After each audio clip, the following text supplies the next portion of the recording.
there is this Christian nationalist named Sean Feucht. It rhymes with exploit.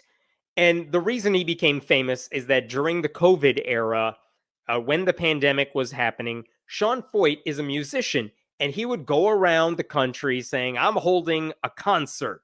And maybe it's outdoors, but he's saying, everyone, forget the pandemic restrictions. Come to my concert. We'll have a whole bunch of people in very close proximity. You don't need to wear masks. Like, it was horrible. He was just holding these super spreader events everywhere. And he's since kind of taken on this mantle of everything is Christian persecution. And if anyone says no to me, it's because of my faith. That's kind of his whole shtick. But I want to show you this thing right here. This is a post he made on Twitter. This is from, where is this? June of 2023. Check this out. He said on Twitter a couple months ago, our car was broken into and my guitar stolen from downtown Spokane, Washington last night. It was my 67 Gallagher that was a gift from Ray Hughes. Irreplaceable. Pray for justice. Pray for our family. Pray against these constant attacks. Because, of course, any robbery is also Christian persecution, right? But you could see in this picture, there's his SUV. Someone broke into the back window where I guess they saw his guitar case lying in the back and they stole it. And look, that is awful. I don't want that to happen to anybody. So look, forget the prayer talk. That is horrible. I hope they found his guitar. I hope his car, I hope the insurance covered all of that. That's disturbing. Okay, I'm right there with him. So that was June of 2023. And then just a few days later, check this out because he posted an update here. It's a Sunday miracle. I got my guitar back. It was turned in this morning after being stolen from my car 5 days ago. Thank you for praying. We're going to celebrate today in Oceanside. God restores. And there's this picture of his guitar, June 25th, 2023. So wonderful. He got his guitar back. Happy ending. But of course, I'm only bringing this up because that is absolutely not the end of this story. And part of the problem is that when someone asked him, like, dude, how did you get your guitar back? Which is a fair question. This is what Sean Feucht said in response. Someone asked him, I forgot what he had. I'm sorry, he just made this comment on his own. It was traded in for dope, then wound up in a pawn shop, and my buddy bought it back for me. Which is, he seems to know a lot about the details here, but okay. Someone stole his guitar, sold it to a pawn shop to get money so they could buy drugs.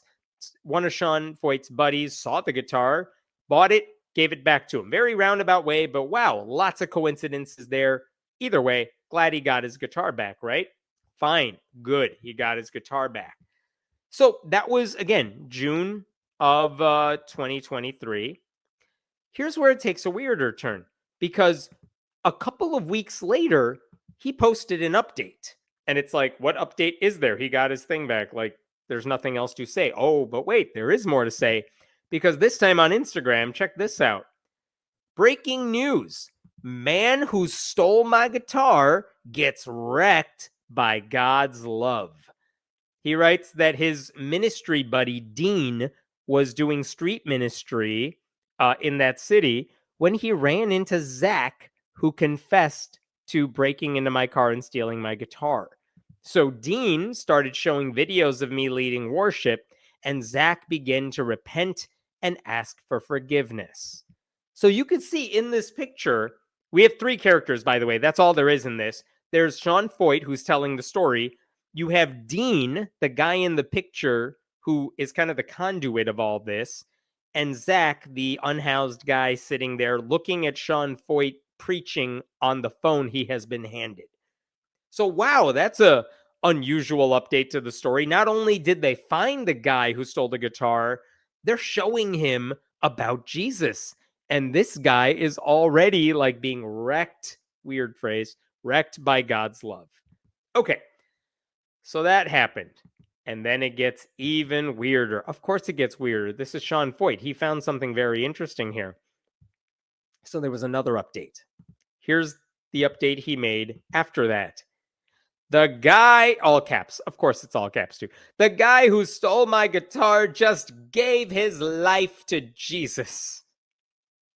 He's getting baptized right now. He's came and surprised me in front of 7,000 people. God writes the best stories. Like, what?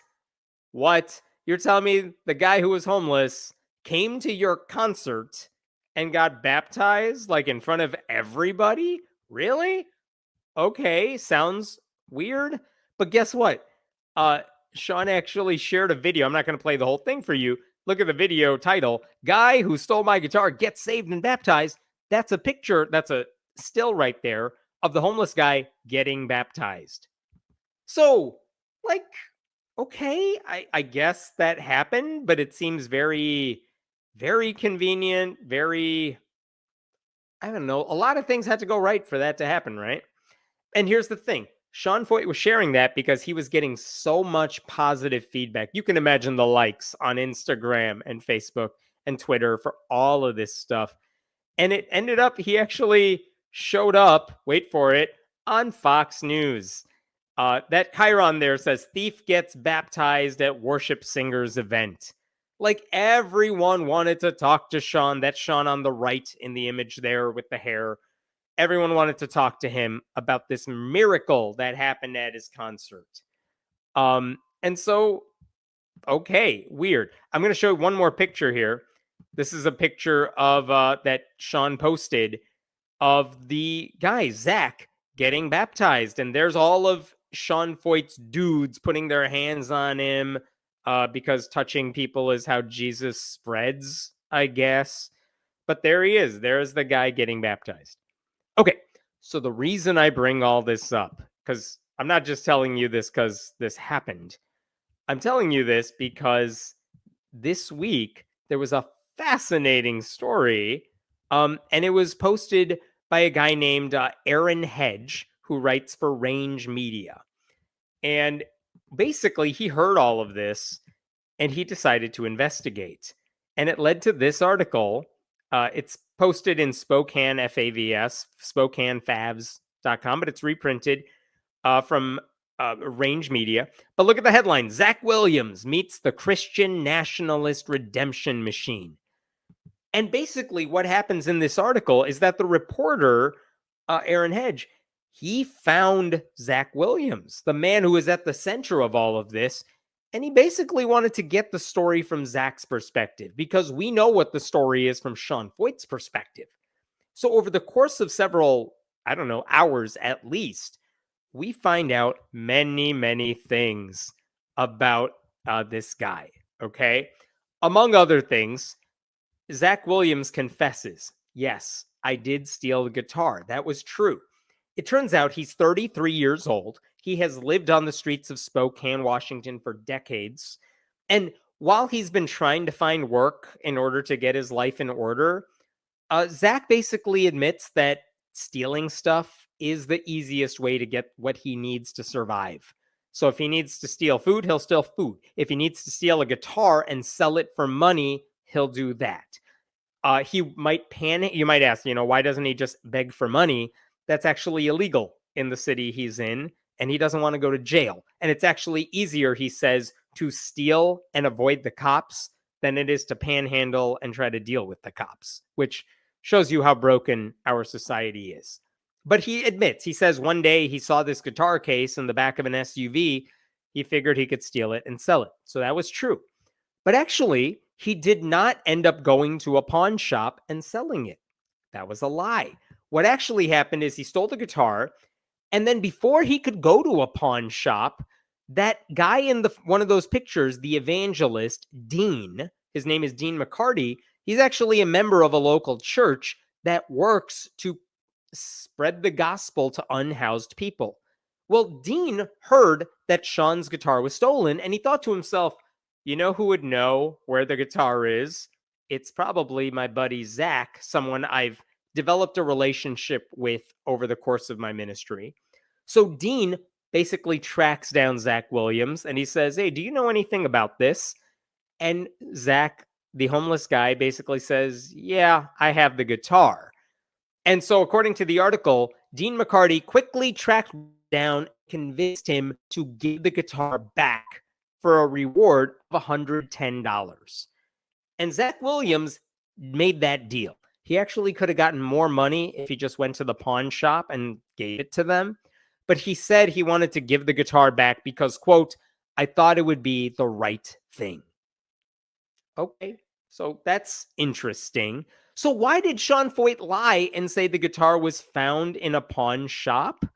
Well, according to Dean McCartney, that evangelist, he said they saw that post and figured maybe lines got crossed somewhere, messages got crossed. So they texted Sean Feucht and said, "Dude, it wasn't found in a pawn shop.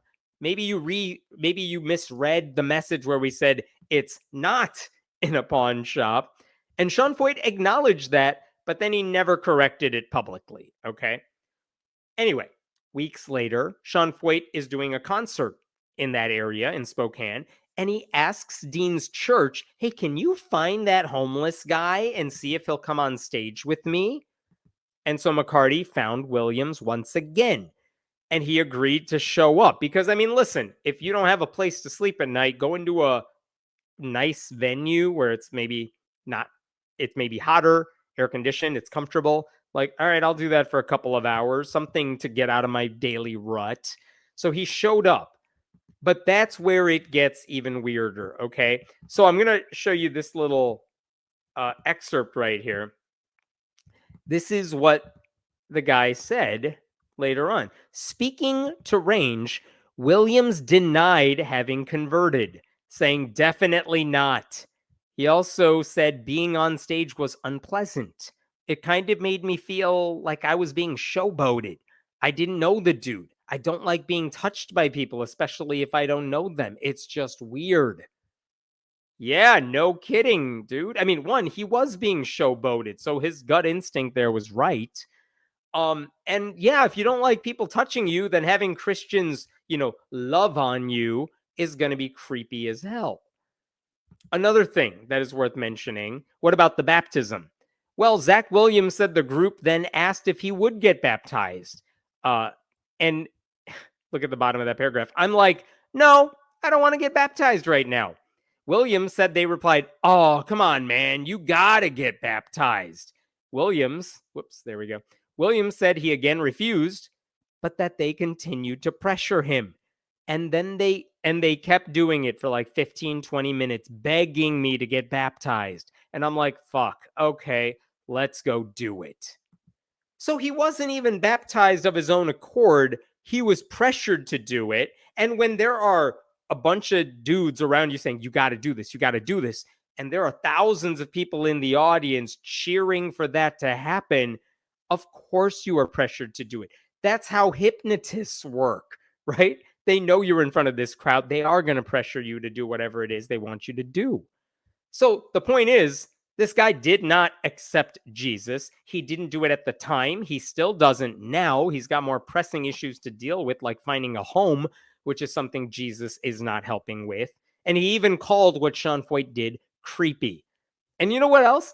Even Dean McCartney, the guy who delivered Zach to Sean Feucht, even he says this is pretty messed up. Here's what he said later in the article. McCartney correctly suspected that Williams did not accept Jesus on that stage and criticized Feucht for exaggerating the tale. "You're stretching it to make a story, and you're full of crap," McCartney said, pretending he was speaking to Feucht. "We don't need to make a show of this deal." So you have Dean McCartney, who is like a decent dude who wants to minister to the homeless, and then he's working with Sean Feucht, who is a Christian grifter, Christian nationalist, who just exploits people, taking advantage of this guy who was on the streets. Like, it's so despicable to think about all this stuff. And by the way, the next day after that concert, what happened to Zach, the homeless guy? He woke up back on the street because Sean Feucht wasn't going to get him a hotel. He wasn't going to help him get a place to live. So here's where we're at now. Zach Williams, the homeless guy, he's still on the street. And look, you may not approve of what he did regarding crime and drugs and all that, but his struggles are really no different from what countless unhoused people deal with every day. They have to put up with this stuff. And instead of doing something to make his life incrementally better, Sean Feucht just took advantage of the guy. He used him and then he discarded him until, the likes stopped coming and then he doesn't need him anymore. So, I mean, kudos to the reporter there for getting to the bottom of the story that Sean Feucht has exaggerated and twisted for months. Like, yeah, there are grains of truth to the story, but the bigger picture is a total lie. And it's not the first time a Christian grifter has been caught in a lie. It will not be the last, but it's a reminder of how despicable Sean Feucht is. And by the way, Sean Feucht is a guy who has been in alliances with the domestic terrorist in Washington state. He's exacerbated public health emergencies. The guy is not a good dude, and this story somehow makes him look even worse.